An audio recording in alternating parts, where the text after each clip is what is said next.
Yes.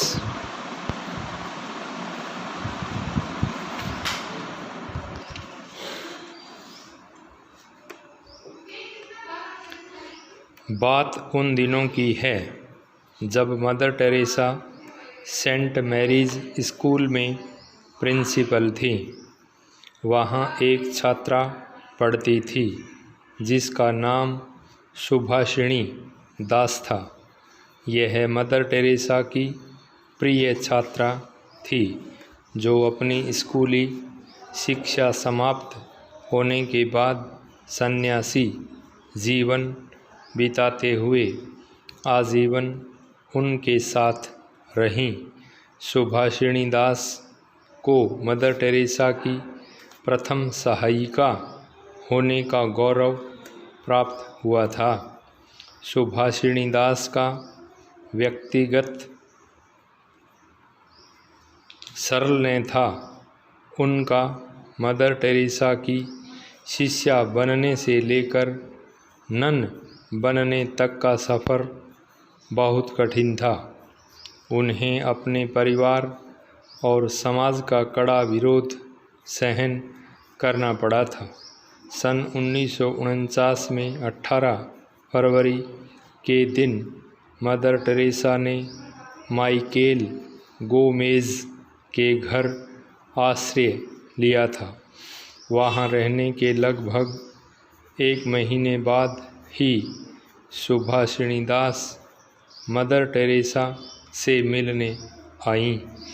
उन दिनों सुभाषिणी दास 11वीं कक्षा की छात्रा थीं जब लोरेटो में प्रिंसिपल के पद पर कार्य करते हुए मदर टेरेसा ने छात्रों को बस्ती के दीन दुखियों की मदद करने की सलाह दी थी, तो उन छात्रों में सुभाषिणी दास ही उनकी मुखिया बनाई गई थीं।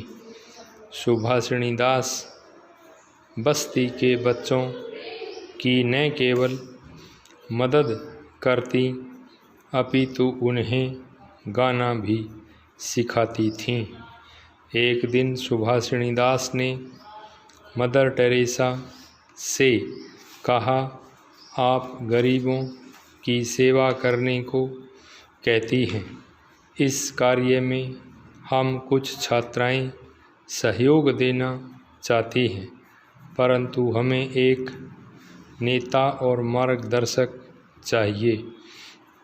क्या आप हमारी मुखिया बनेंगी? मदर टेरेसा मुस्करा दी और प्यार से बोली, चुप रहो। सुभाषिणी दास को पहली बार यह अनुभव हुआ कि मदर टेरेसा के मानस पटल पर विचारों का मंथन चल रहा है। वह चुप रहीं। उनके पास भविष्य की प्रतीक्षा करने के अतिरिक्त कोई चारा नहीं था। छात्राएं अपने सेवा कार्य में लगी रहीं। कुछ दिनों बाद मदर टेरेसा ने सुभाषिणी दास को एक छोटा सा नोट भेजा। सुभाषिणी दास मार्च महीने में मदर टेरेसा से मिलने माइकेल गोमेज के घर गई, तो मदर टेरेसा ने उन्हें बाहों में भर लिया और कहा, क्या तुम सेवा करने के लिए तैयार हो? जवाब में सुभाषिणी दास ने कहा, मैं तैयार हूँ, आदेश दें। सेवा कार्य आरंभ करने के लिए दिन निश्चित होने से पूर्व ही एक विस्मयपूर्ण घटना घटित हुई। सुभाषिणी दास बंगाली परिवार की थीं, जहां स्कूली शिक्षा समाप्त होने से पहले विवाह तय किया जाता था।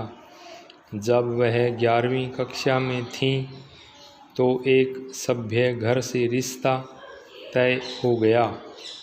विवाह की तैयारियां आरंभ होने लगीं। उसी समय सुभाषिणी दास ने कहा कि वह विवाह नहीं करना चाहती।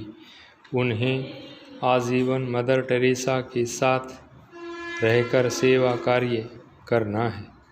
परिवार के सभी सदस्य आश्चर्यचकित रह गए।